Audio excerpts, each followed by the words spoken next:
Yes, this is Purnima Mahalingam. In this last series, we have seen what do you mean by electric drives and where it is in used, and what are the application of electric drives. In this video, we are going to see what are the basic blocks and how that is works. We are going to explain the basic block diagrams of electric drives. So first, let's go into the video. So first thing, so last series we have seen um, yes. Basic elements of electric drives. Okay, here this is the basic block diagram of electric drives, and here first we can see the source. Uh, Here we can see the source. Source maybe AC supply or DC supply, AC supply or DC supply we have, and this is an important thing. Power module is an important thing, plays a major role in this electric drive concept. And next thing is motor. So motor, based on the application, we can have an AC motor or DC motor. And a load. Finally, what is the application? Load. And we have a sensing unit. In this sensing unit, major, we are going to sense the speed and torque. Speed, what is the speed and what is the current and what is the torque. And finally, we have a control unit. This control unit controls the signals and gives the signals to the power modules. Okay, this is the basic elements of electric drives. Okay, here we have an input command. What we need, and we gives the input commands. Okay, the next thing is rectifier. So now we are going to the power modulator. So we have so many power modulators. We can see one by one. So first thing we are going to see is first thing we are going to see is rectifier. So rectifier converts fixed AC to fixed DC. Rectifier which converts fixed AC to fixed DC. Here we have a diode rectifier. Where in previous videos we have seen this diode rectifiers and working of diode rectifiers, how the AC voltage is converted into DC voltage. It is a fixed AC voltage converted to fixed DC voltage. And here with the rectifier which converts fixed AC voltage, whether it is a three-phase supply or single-phase supply, whatever may be, and it converts to DC supply. Okay. And here next is chopper. So chopper which converts fixed voltage, which is fixed DC voltage to variable DC voltage. Here it is fixed DC voltage, that is a fixed DC voltage to, here it is variable DC voltage. It can be in the pulse waveform, whatever waveform. So by using a semiconductor chopper, device, here the fixed DC is converted into fixed AC. Okay, sorry, fixed variable DC.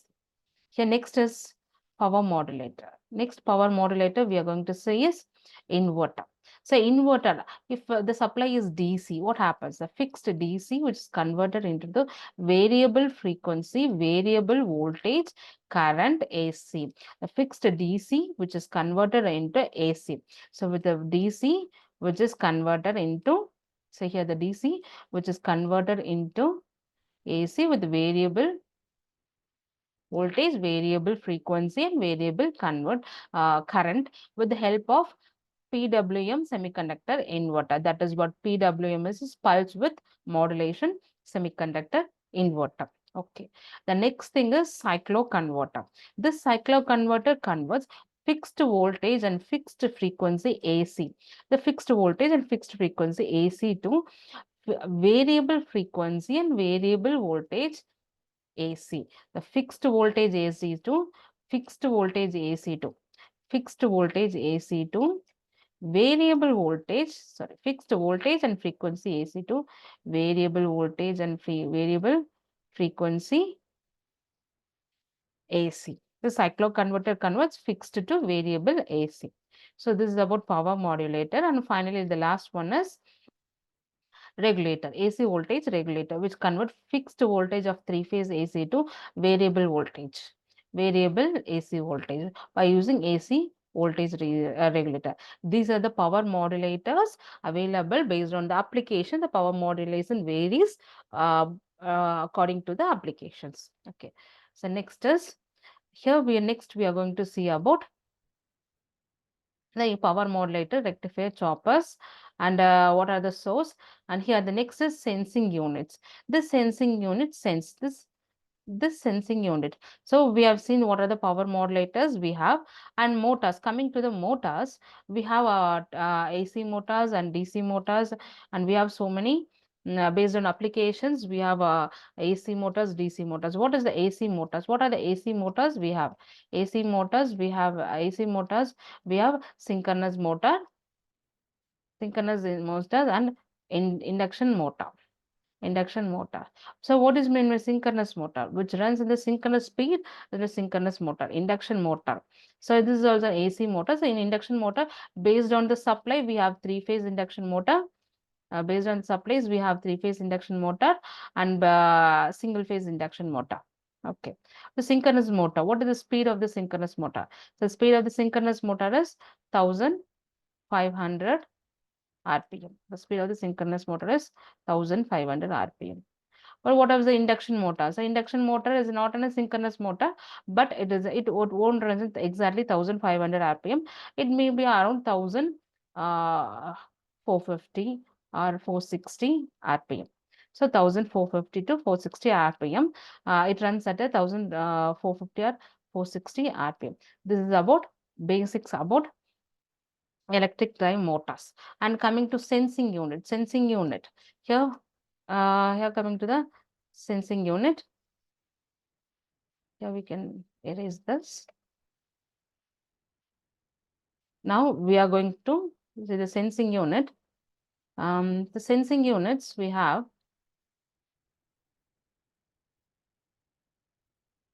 sensing units. We are going to sense the speed of the motor. We are going to sense the speed of the motor. Here the speed is n, represented by n.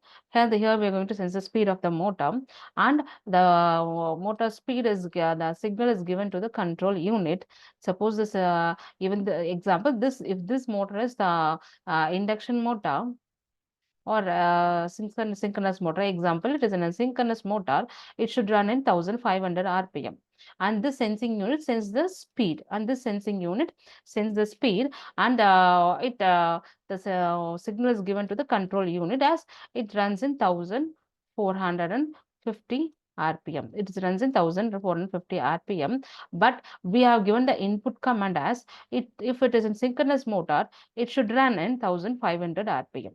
Okay, it should run in 1500 RPM. But what we gets the input signal as the synchronous motor runs in 1400 RPM. Here the variation in the speed. So the control unit that gives the signal to the power modulator as the 1500 unit, and 500 it should run in 1500 unit, but it runs in 1450 units. And here the 50 RPM is lagging. 50 RPM is lagging. Then the source gives the extra supplies, and the based on this, the supply is given to the motor. And here the 50 RPM is balanced. And now then again the sensing unit sense the speed. Now the speed is 1500 RPM. Now the sensor 1500 RPM, the signal is again given to the control unit, and it matches the input command, and here then nothing happens. This is what the basic block diagram of basic elements of electric drives, and this is also closed loop control, and which controls the output signal, and this is a closed loop control. Okay.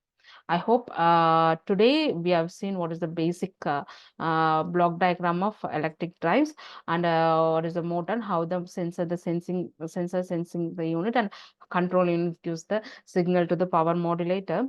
And with another video we can see in next class. Thank you.